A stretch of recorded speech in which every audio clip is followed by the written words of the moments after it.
everybody, and welcome to another episode of Epic Geek Out, the only show on the internet that just signed up to be part of Batman Incorporated. I'm your host, Chad. I'm your host, Rob. Like always, you could follow us on Twitter at Epic Geek Out. You could like us on Facebook. Also, subscribe to our YouTube channel. Check out our website, www.epicgeekout.com. And also, today is email us. Email? Yeah, we like emails. We forgot that last time. Email us, fans@epicgeekout.com. We would appreciate hearing from you. And it's a sad, sad day. It's the last day of our theme week for Batman. The movies of the summer are kind of winding down. We got a couple big ones. Too excited for the rest of the summer. We're going to have to start doing more game reviews. Yeah, or TV or something. But today we will be reviewing The Black Mirror. Yeah, so let's get into it.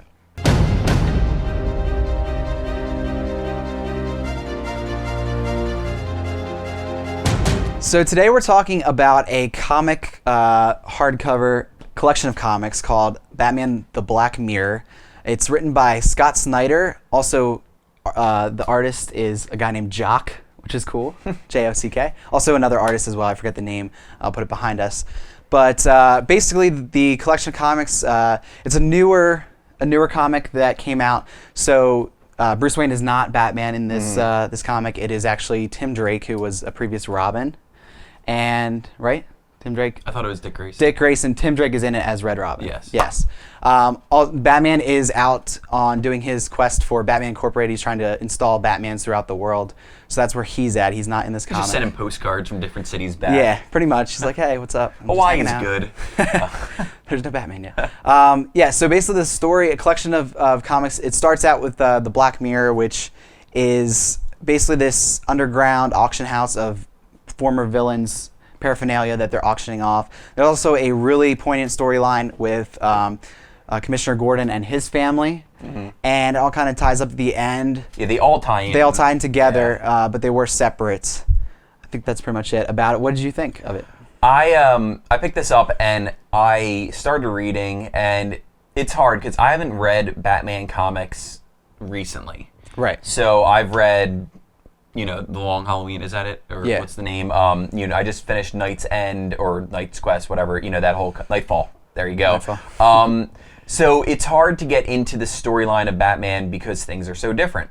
Batman isn't Batman. As we found with our Marvel experiences, exactly. It's the same with DC as well. So it's hard to break into that, and that really needs to be said. I think this is pre-New 52. It is. So definitely. it does, that was the relaunch, so it definitely has a lot of backstory to it. So we did a lot of just talking about it beforehand. You let me know that Batman's doing his whole incorporated thing.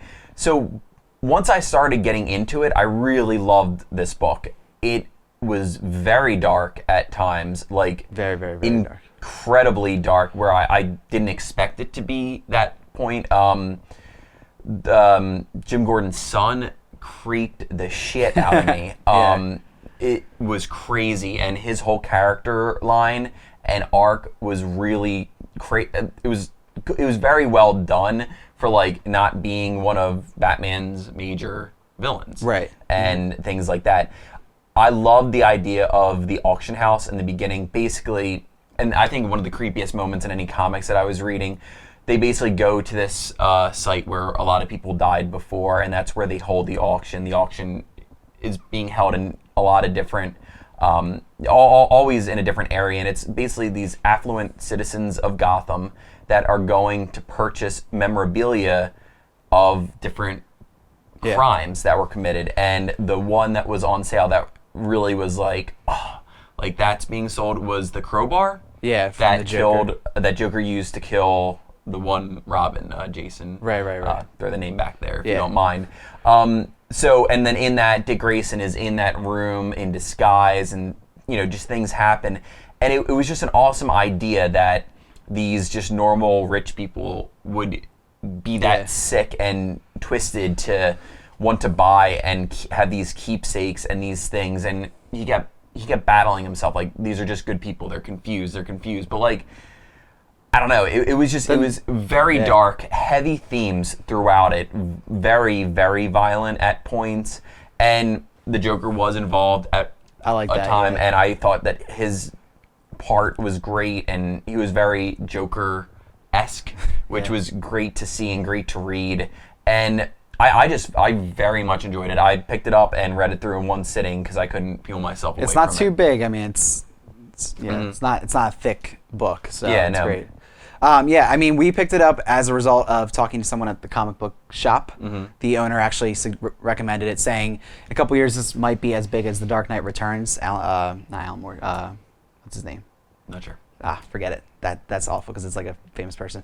Yeah, as famous as his work for that, because that's one of my favorite comics as well, Batman-wise. Dark Knight Returns. Frank Miller? Frank Miller, yes, thank you. What? I've been forgetting actors' names all Yeah, weekend. I've been trying to tell people actors' names. I'm like, I can't remember that guy's name. Too much drinking. Anyways, so I was excited to read it just based on that recommendation, and it is really great. All the things you've said, it's very dark. Very, very cool look into Jim Gordon's storyline. Majority of it is that, which is cool. Because you don't really ever get a good look at his family life. I mean, and also in with comics, like so Oracle, really cool. who's Barbara Gordon, who was shot in the spine. And she's is involved. In the wheelchair. Great. A lot of cool stuff in there. A lot of times where I was surprised, I was like, oh crap, didn't see that coming.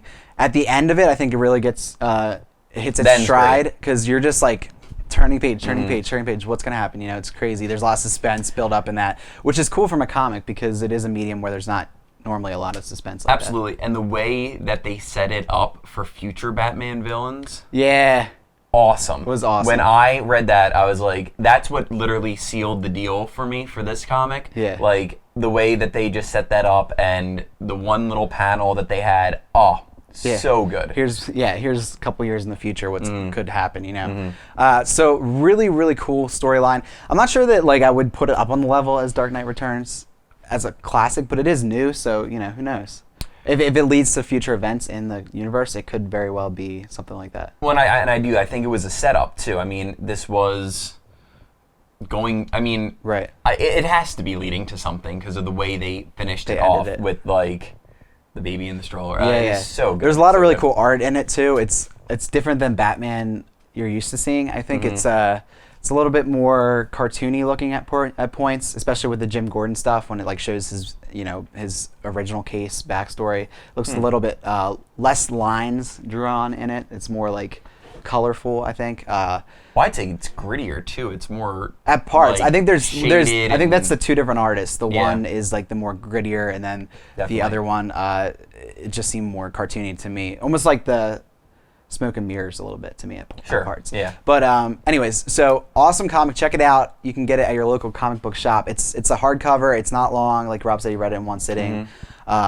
It's just a really cool Batman story in of itself. You don't really need too much backstory. There's actually a recap. It's Batman with literally no Bruce Wayne. That's true. It is. And there's actually a little recap in the beginning. It kind of tells you what's happening in the universe, which is awesome for us, as you know. I mean, we're not into that as much. We don't know what's going on in the universe, but check it out. I think it's definitely recommended. And also, it's just so great.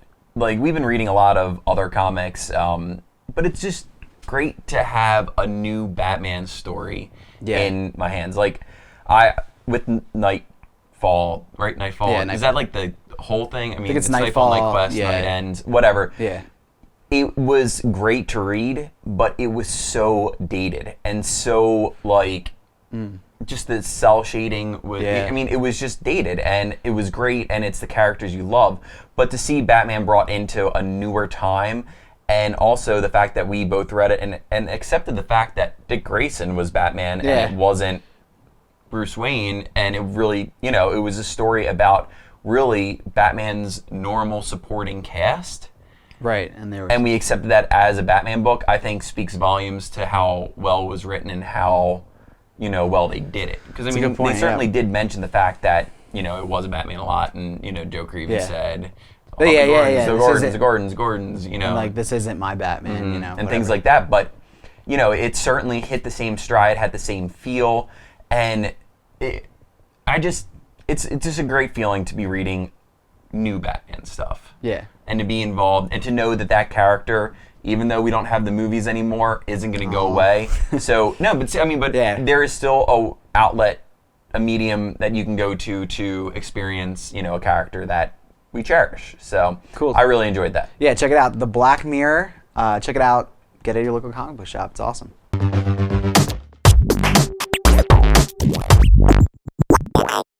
So it's that part of the show again where we like to give our thanks for what we're interested in geek right now. So Rob, what's on your mind today?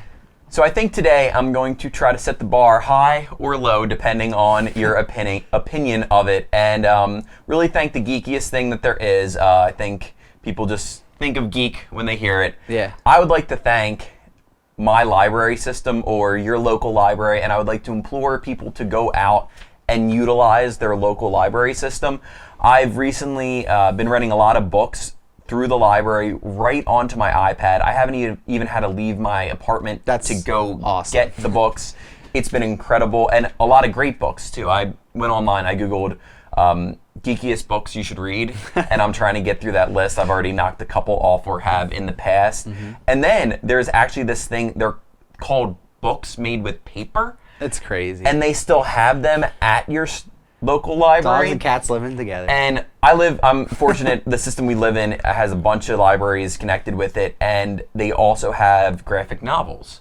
So I've been catching up with Invincible, like the volumes through that, Y the Last Man. I actually rented the Black Mirror through my library.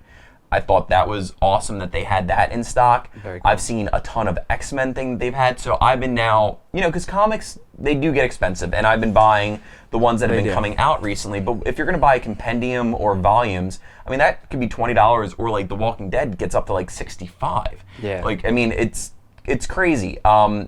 People do like to collect it, but if I'm just trying to read it or not sure if I'm even going to like it, like I've got Y the Last Man, and, I'm enjoying it, so I'm just going to get all the books for the library. So I just implore you, if you even want to get into comics but you don't want to spend money, check out your local library system. Get a card, and they'll ship the books to the one closest to you. So check it out. Cool. So I just started watching a show that might be considered one of the geekiest shows of all time. I'm ashamed that I haven't seen it to date, but it's on Netflix, so I'm catching up on the new version of Doctor Who. It is a geeky show. It upsets me when I go to like Comic-Con and I didn't understand some of the references, some of the costumes. I was like, that's from Doctor Who. I want to see if I like it. First season's a little rough to get through at points. Definitely the production value. So the first season in 2005, though, right? Right. Yeah. It's been on the air since like 1963. It took a small hiatus and came back in 2005. But I am kind of loving the characters right now. And I'm into the second season. Almost finished that with David Tennant, who plays the Doctor in that season. First season's Christopher Eccleston, and he's decent. But I think once you meet this other Doctor, it definitely makes you forget about the first one. But a lot of fun. I enjoy it. It's on Netflix. The great thing about it is a lot of it's Monster of the Week, so you can catch an episode here and there. And the first season kind of establishes the rules of the universe, and then I think from there you can just kind of catch an episode here or there. And I haven't watched it, and maybe this will end up being a new Battlestar for me. Yeah, but I mean, it's definitely a hard not, thing to break It's into. definitely not the same type of show as Battlestar. It's definitely a lot more British, like, kind of geeky humor, more humor to it, but it's a lot of fun. I do completely see what you mean, though, about understanding the costumes and things like that. Yeah, like I'm like, oh, what's that? That's cool. Looks cool. I want to see. Like, why is the Doctor different? Why does he have a screwdriver? Yeah, What's exactly. This thing? It's awesome. So check it out if you haven't seen it. It's on Netflix. All the current seasons, and then a new season's coming out in August. So check that out. But that's all for this episode. We'll be back next week with even more geeky goodness. But thanks for watching this episode of Epic Geek Out, and we'll see you next week.